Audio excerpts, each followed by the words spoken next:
दिसायला एवढी सुंदर आहे तर खायला याच्यापेक्षा दुप्पट टेस्टी असणार आहे। एक 6-7 मिनिटांमध्ये स्वादिष्ट अशी शिमला मिरची बनते। चौकोनी तुकड्यामध्ये चिरायचं आहे, थोडासा हिंग, त्याच्यानंतर मिक्स करायचं आहे। तुम्ही जर एक चपाती खाणार असाल ना त्या ठिकाणी तुम्ही 2 चपाती खाल शिमला मिरची बरोबर। हरे कृष्ण मैत्रिणींनो, स्वागत आहे तुम्हा सर्वांचं। तर काल संध्याकाळी आम्ही आमच्या नवीन घरून आलेलो, 2 दिवस इथे राहिलं, छान वाटलं, एकदम शांत थंड मोकळी हवा खाल्ली बरं। आणि आता माझं तुळशीपूजन पण झालेलं आहे आणि आज मी तुमच्याबरोबर शिमला मिरचीची साधी सोपी आणि स्वादिष्ट अशी रेसिपी शेअर करणार आहे। तर ती बनवायला सुरुवात करते आता। इथं मी पावशेर शिमला मिरची स्वच्छ धुवून घेतलेली आहे। तर हिला अगोदर चिरायचं आहे, क्यूबमध्ये चिरायचं आहे, म्हणजे चौकोनी तुकड्यामध्ये चिरायचं आहे। तर बिया काढून टाकायच्या आहेत शिमला मिरचीतल्या। हे बघा, या अशा प्रकारे शिमला मिरची चिरायची आहे जेणेकरून बिया तशाच राहतील। कसा गट्टू राहिलेला आहे बियांचा। तर हा शिमला मिरचीचा भाग पण मी कट करून घेते। चला, हा टाकून द्यायचा आहे भाग। तर ह्या शिमला मिरच्या अशा चौकोनी तुकड्यामध्ये कट चिरायच्या आहेत। हे बघा,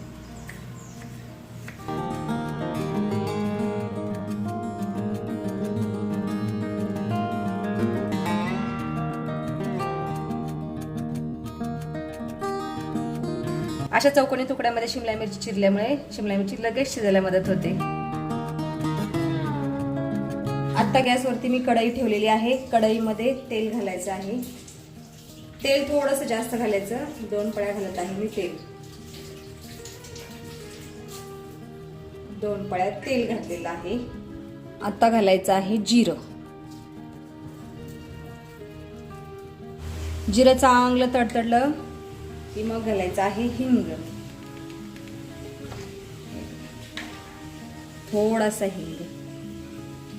त्याच्यानंतर घालायचे आहेत शिमला मिरचीचे तुकडे, म्हणजे चिरलेली शिमला मिरची।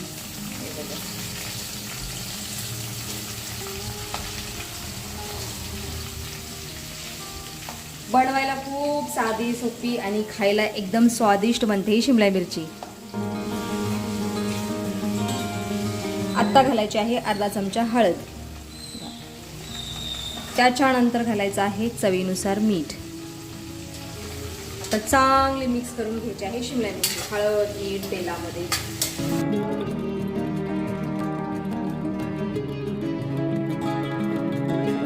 आता फक्त 2 मिनिटांसाठी कढईवरती झाकण ठेवायचं आहे। 2 मिनिटे झालेले आहेत। आता शिमला मिरचीला पाहूया, चांगली वाफ आलेली आहे। चला, पुन्हा एकदा मिक्स करायचे आहे।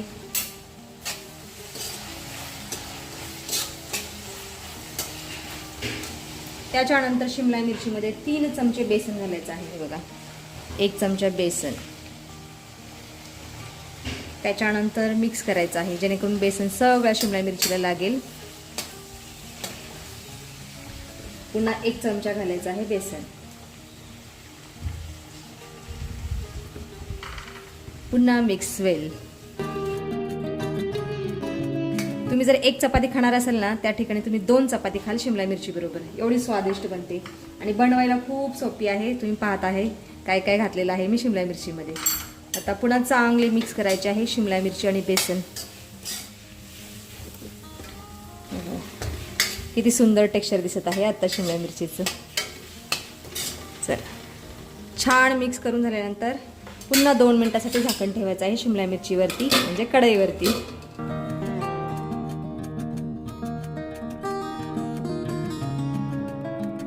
2 मिनिटे झालेले आहेत। आता पुन्हा शिमला मिरचीला पाहूयात।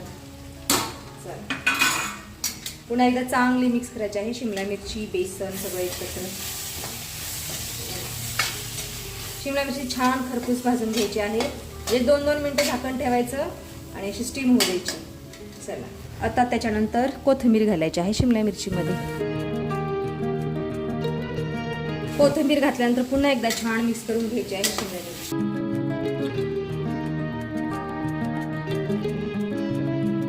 पुन्हा एकदा 2 मिनिटांसाठी झाकण ठेवायचं आहे शिमला मिरचीवरती।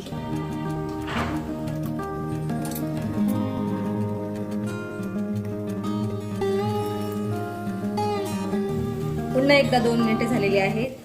आता शिमला मिरचीला पाहूयात। वा भाई वा, वास खूप छान येत आहे, खमंग वास येत आहे. पुन्हा एकदा चांगली मिक्स करायची आहे शिमला मिरची. छान खरपूस भाजली गेलेली आहे शिमला मिरची. अशा प्रकारची शिमला मिरची बनवण्यासाठी तेल थोडंसं जास्त घालावं लागतं रोजच्या भाजीपेक्षा. खूप छान खरपूस भाजली गेलेली आहे शिमला मिरची. तुम्हाला दाखवते मी टेक्स्चर. हे बघा किती सुंदर दिसत आहे आणि दिसायला एवढी सुंदर आहे तर खायला याच्यापेक्षा दुप्पट टेस्टी असणार आहे. चला आता मी सर्विंग बाउलमध्ये काढून ठेवते शिमला मिरचीला.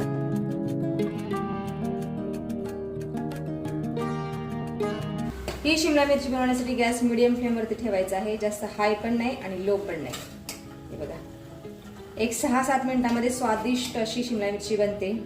आणि तुम्ही जर एकदा अशा पद्धतीने शिमला मिरची बनवली ना, दुसऱ्या कुठल्या पद्धतीने शिमला मिरची बनवणारच नाही. एवढी झटपट बनते, स्वादिष्ट बनते शिमला मिरची.